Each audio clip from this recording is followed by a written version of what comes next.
What's up, everybody? J Heat Sports Media coming at y'all again with that fire as always. Spitting the hot topics and getting the sports conversation started.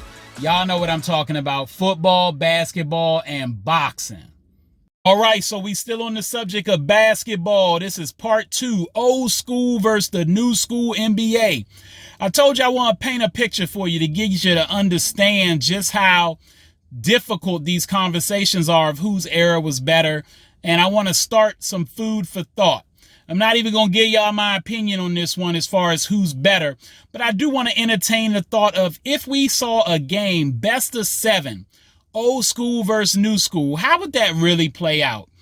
Now, I'm going to set the stage for you with both squads. And when I say old school, what I'm going to do is I'm going to go back to when the NBA first started, late 40s, all the way up to the end of the 80s, 1989. And for the new school, we talking the 2000 year until now. Now, I know you say, so what about the 90s, 90 through 99? Well, what I'm going to do with that decade is players that played in that decade, if their best years, meaning their peak years, were in 2000 and later, they're going to play with the new school. If those were their best years in the 90s, then they with the old school crew. So with that being said, I'll give you my teams and let you know where I went with it. So for the old school squad, and the way I'm putting together both these teams is just purely based on my knowledge of the game and who I think would be the best squad that I think you could possibly put out there in a hypothetical situation. All these players are in their prime of their careers.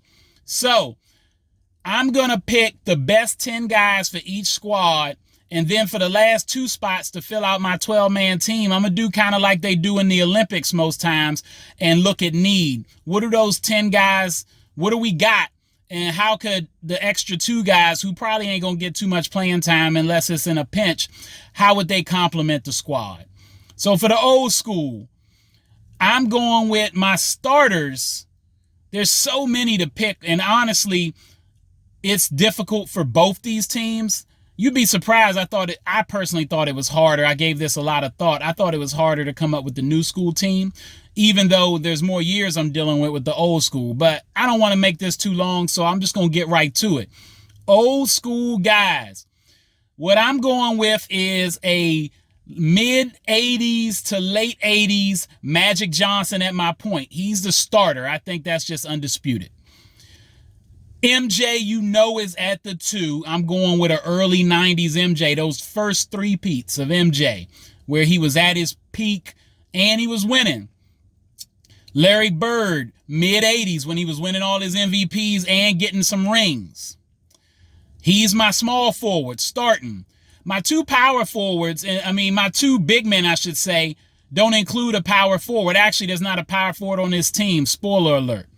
It doesn't have to be by position. I'm just putting the best guys out there, in my opinion. I'm going with a mid-60s to late 60s. I'll say mid-60s, Bill Russell at the power forward.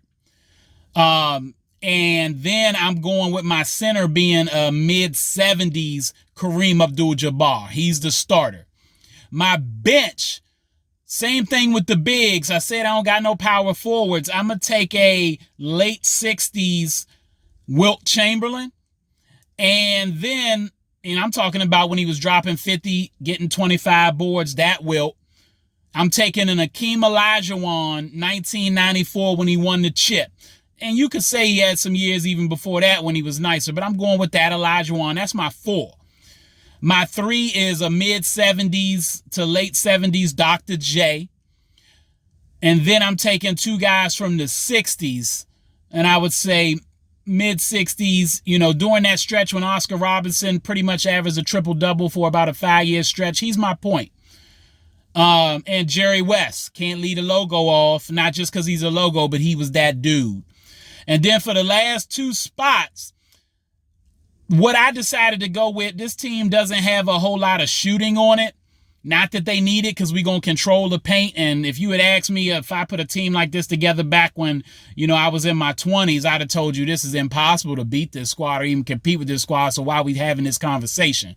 But that being said, so my complimentary players, I'm going with Scottie Pippen, a wing defender, don't need to touch the ball much, but can get in there, play D. He can get a bucket if he needs it.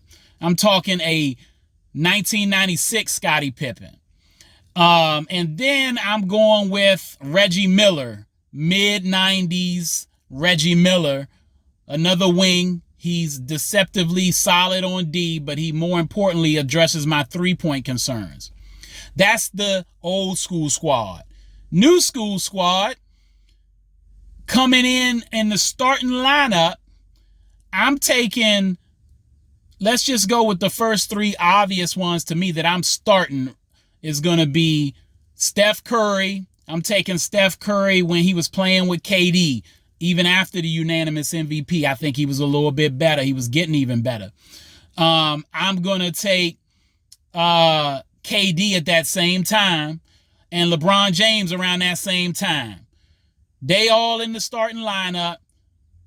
And along with those guys, I'm taking Kobe Bryant when he was dropping 81 mid-2000s, along with Shaquille O'Neal in the peak of his career when he was three-peating with the Lakers. That's my starting lineup. My bench, not just paying homage to this new school and how it's evolved, but I got some Euros on this squad. It was tough. I'm a big Allen Iverson fan, big Dwayne Wade fan, big James Harden fan. And I had to leave these guys all off this team, so I'm just going, for all the people who are fans out there, I apologize. But I'm going with controlling my point when LeBron comes off the floor. I'm going with Luka Doncic, who right now is not even in the prime of his career, but is good enough for me to put in my backup point. I'm going on the wing. I'm taking Kawhi Leonard when he was playing with the Toronto Raptors on my wing. And I'm going big on the bench more so than I was on the starting lineup, because I'm going to take the Greek Freak, championship level Greek Freak, when I have him at my wing. He could play the 4, but I got him at the 3. Why do I got him at the 3? Because the big fundamentals is at the 4. No doubt about it. Tim Duncan, around 2003 to 2005. That's the Tim I want. And then I'm taking Nikola Jokic, championship level, 3-time MVP, really Jokic right now, basically. He's my backup center to Shaquille O'Neal.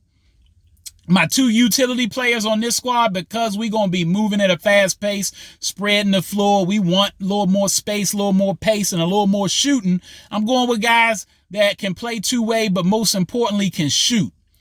I'm taking in his peak during the Warriors run, Klay Thompson is going to be one of my guys because he fits. He don't need the ball a lot, and he's comfortable playing with several of the guys on the squad. And I'm taking Ray Allen as well. I'm talking Supersonics Ray Allen, or right before he got there in Milwaukee, that Ray Allen. Those are my 2 other guys, my 11th and 12th. So you've heard the squads. Let me know who you think wins a 7-game series and why. Give me a brief synopsis. You want to do your own video and tag me, let me know. The rules, we going with the rules from late 90s into the early 2000s, just to, right around that time frame. Hand checking, it just stopped. So we're not quite hand checking, but more physical than it is now. Let me know who wins. All right, that's all the time I got. Y'all know what it is, and you know who you're looking for. J Heat Sports Media. Remember to like, subscribe, or get at me in the comments. Find me on YouTube, Instagram, X, and TikTok. And if you got Facebook, join my group, J Heat Sports Media.